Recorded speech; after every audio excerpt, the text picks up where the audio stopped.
ನಮಸ್ಕಾರ ರೀ ಎಲ್ಲರಿಗೂ ಸರೋಜಾಸ್ ಕಿಚನ್ಗೆ ಸ್ವಾಗತ. ಇವತ್ತು ನಾವು ಮನೆಯಲ್ಲಿ ಮಸಾಲೆ ದೋಸೆ ಹೇಗೆ ಮಾಡೋದು ಅಂತ ತೋರಿಸ್ಕೊಡ್ತೀನಿ. ಅಂದರೆ ನಾವು ಮಾಡೋ ಮಸಾಲೆ ದೋಸೆ ನಮ್ಮ ಮನೆಯಲ್ಲಿ ಹೇಗೆ ಮಾಡೋದು ಅಂತ ತೋರಿಸ್ಕೊಡ್ತೀನಿ. ಫಸ್ಟ್ಗೆ ನಾನಿಲ್ಲಿ ಅಕ್ಕಿ, ಉದ್ದಿನಬೇಳೆ, 1 ಸ್ಪೂನ್ ಆಗೋಷ್ಟು ಕಡಲೆಬೇಳೆ, ತೊಗರಿಬೇಳೆ, ಒಂದು 2 ಸ್ಪೂನ್ ಆಗೋಷ್ಟು ಮೆಂತ್ಯಕಾಳನ್ನ ಒಂದು 8 ಗಂಟೆಗಳ ಕಾಲ ನಾನಿಲ್ಲಿ ನೆನೆ ಹಾಕ್ಕೊಂಡಿದ್ದೀನಿ. ಇದು ಮಿನಿಮಮ್ 8 ಗಂಟೆಗಳ ಕಾಲ ನೆನೆಯಲೇಬೇಕು. ಆಮೇಲೆ ಸಾಯಂಕಾಲ ಇದನ್ನ ರುಬ್ಕೊಂಡು ಬೆಳಗ್ಗೆ ಇದನ್ನು ಸ್ವಲ್ಪ ಉಪ್ಪು ಹಾಕಿ ಚೆಂದಾಗಿ ಕಲಿಸ್ಕೋಬೇಕು. ಈ ಅಕ್ಕಿ ಮಾತ್ರ 8 ಗಂಟೆಗಳ ಕಾಲ ನೆನೆಯಲೇಬೇಕು. ಇದು ಒಂದು ಟಿಪ್ಸ್ ಅಂತ ತಿಳ್ಕೊಂಡ್ರೆ ಪರವಾಗಿಲ್ಲ. ಆಮೇಲೆ ಇನ್ನು ಚೆಂದಾಗಿ ಈ ಥರ ಕೈಯಾಡಿಸಿ ಸೈಡಿಗೆ ಎತ್ತಿಟ್ಕೊಂಡಿದ್ದೀನಿ ನಾನಿಲ್ಲಿ. ನೋಡಿ, ಈ ಥರ ಕಲಿಸ್ಬೇಕು. ಪ್ಲೀಸ್ ನಮ್ಮ ಚಾನಲ್ನ ಯಾರು ಸಬ್ಸ್ಕ್ರೈಬ್ ಮಾಡಿಲ್ಲ, ಸಬ್ಸ್ಕ್ರೈಬ್ ಮಾಡಿ. ಆಮೇಲೆ ಈ ಕಡೆ ನಾನಿಲ್ಲಿ ಆಲೂಗಡ್ಡೆನ ಒಂದು 3 ವಿಷಲ್ ಕೂಗಿಸ್ಕೊತಾ ಇದ್ದೀನಿ. ಚಟ್ನಿ ಹೇಗೆ ಮಾಡೋದಂತ ತೋರಿಸ್ತೀನಿ. ಇಲ್ಲಿ ನಾನು ಕೊಬ್ಬರಿ ತೊಗೊಂಡಿದ್ದೀನಿ, ಸ್ವಲ್ಪ ಪುಟಾಣಿ, ಸ್ವಲ್ಪ ಶೇಂಗಾ, ಹುರಿದಿರೋ ಅಂಥ ಶೇಂಗಾ, ಆಮೇಲೆ ಇದಕ್ಕೆ ಸ್ವಲ್ಪ ಬೆಳ್ಳುಳ್ಳಿ ಮತ್ತು ಅಲ್ಲ. ನಿಮಗೆ ಖಾರಕ್ಕೆ ಎಷ್ಟು ಬೇಕೋ ಅಷ್ಟು ಮೆಣಸಿನ್ಕಾಯಿ ತೊಗೊಳ್ಳಿ. ಆಮೇಲೆ ಇದಕ್ಕೆ ಸ್ವಲ್ಪ ಕೊತ್ತಂಬರಿ, ಕರಿಬೇವು, ಆಮೇಲೆ ಇಲ್ಲಿ ಜೀರಿಗೆ ಹಾಕ್ತಾಯಿದ್ದೀನಿ. ನೋಡಿ, ನನ್ನ ಮಗಳ ಸತ ಹೆಲ್ಪ್ ಮಾಡ್ತಿದ್ದಾಳೆ.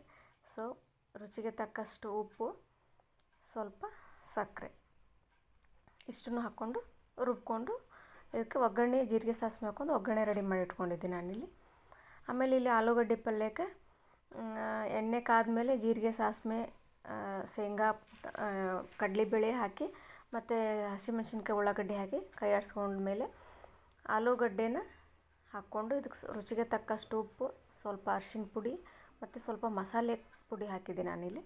ಚೆಂದ ಕಲಿಸ್ಕೊಂಡಾದ ನಂತರ ಕೊತ್ತಂಬರಿ ಹಾಕಿ ಸ್ವಲ್ಪ ಲಿಂಬೆ ರಸ ಹಾಕಿದರೆ ಆಲೂಗಡ್ಡೆ ಪಲ್ಯ ರೆಡಿ. ಆಮೇಲೆ ದೋಸೆನ ನೋಡಿ ಯಾವ ರೀತಿ ಮಾಡೋದಂತ ತೋರಿಸ್ಕೊಡ್ತೀನಿ. ಇದೇ ಮೇನ್. ದೋಸೆ ಈ ಥರ ಹಾಕಿದ ನಂತರ ನಾವು ಉತ್ತರ ಕರ್ನಾಟಕದವರಾಗಿದ್ದರೆ ನಿಮ್ಗೆ ಗೊತ್ತೇ ಇರುತ್ತೆ, ಎಲ್ಲರ ಮನೆಯಲ್ಲಿ ಪುಟಾಣಿ ಚಟ್ನಿ ಇದ್ದೇ ಇರುತ್ತೆ.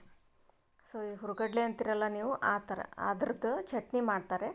ಇದನ್ನು 1 ತಿಂಗಳಿಟ್ಟು ನೀವು ತಿನ್ಬೋದು. ಆ ಚಟ್ನಿನ ಈ ದೋಸೆ ಮೇಲೆ ಸುತ್ತಲೂ ಹಾಕಿ ತುಪ್ಪ ಹಾಕಿ ಈ ಥರ ಆಲೂಗಡ್ಡೆ ಪಲ್ಯ ಇಟ್ಟರೆ ಮಸಾಲೆ ದೋಸೆ ರೆಡಿ. ಇದು ನೀವು ಒಂದು ಸಲ ಟ್ರೈ ಮಾಡಿ ನೋಡಿ, ತುಂಬ ಚೆನ್ನಾಗಿರುತ್ತೆ. ನೋಡ್ತಿರ್ಬೋದು ನೀವು ಇಲ್ಲಿ ಯಾವ ರೀತಿ ಬಂದಿದೆ ಅಂತ ದೋಸೆ. ಸೊ ಸಿಂಪಲ್ಲಾಗಿ ಮನೆಯಲ್ಲಿ ಮಸಾಲೆ ದೋಸೆ ಹೇಗೆ ಮಾಡೋದಂತ ತೋರಿಸ್ಕೊಡ್ತಾ ಇದ್ದೀನಿ. ಚಟ್ನಿನೂ ಈ ಕಡೆ ರೆಡಿಯಾಗಿದೆ,